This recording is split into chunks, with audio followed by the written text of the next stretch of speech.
கல்யாணம் ஆனா குழந்தை பிறந்து பிறக்காதுன்னு சொல்லிட்டு ஒரு பயம் கண்டிப்பா எல்லாரும் மக்கள் இருக்கு. ஆனா எது செஞ்சாலும் என்ன பண்ணுது, பயம் இருந்துகிட்டே தான் இருக்குது.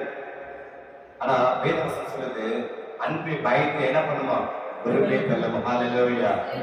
ஏன்னா நமக்கு பூரண அன்பு நமக்குள்ள இல்லாததுனால அந்த பயம் நம்ம என்ன பண்ணுதுங்க, ஆட்கொண்டு இருக்கிறது. ஹல்லேலூயா.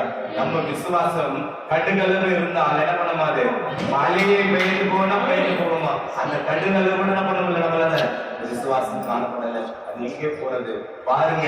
ஏசப்பாவுடைய ஆசீர்வாதம் நமக்குள்ளதான் இருக்கிறாங்க. அது எப்படின்னு சொன்னா, தேவ மகிமை இருக்குது. ஆனா தேவ மகிமை அற்றவர்கள் என்ன பண்ணுறோம், நம்ம வாழ்க்கையில வாழ்ந்து கொண்டிருக்கிறோம். அது எப்படின்னு சொன்னா,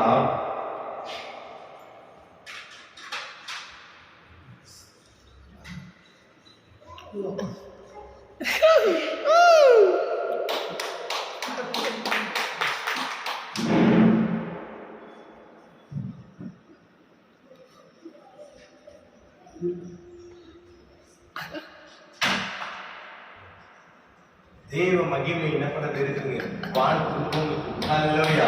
வானம் அவருக்கு சிங்காசனம், பூமி அவருக்கு பாருங்க. அப்படிப்பட்ட ஆண்டவர் உங்கள் மேல் அன்பு வைத்ததுனால தேவன் தம்முடைய ஒரே பேரான குமாரனை விசுவாசிக்கிறேன் எவ்வளோ விட்டு போகாமல் அனுப்பிட்டு அவர் தங்களை எவ்வளவா பாருங்க. வானத்திலிருந்து அந்த கண்கள் பூலோகம் நோக்கி என்ன பண்ணுறாங்க, உலாவி கொண்டு இருக்குது.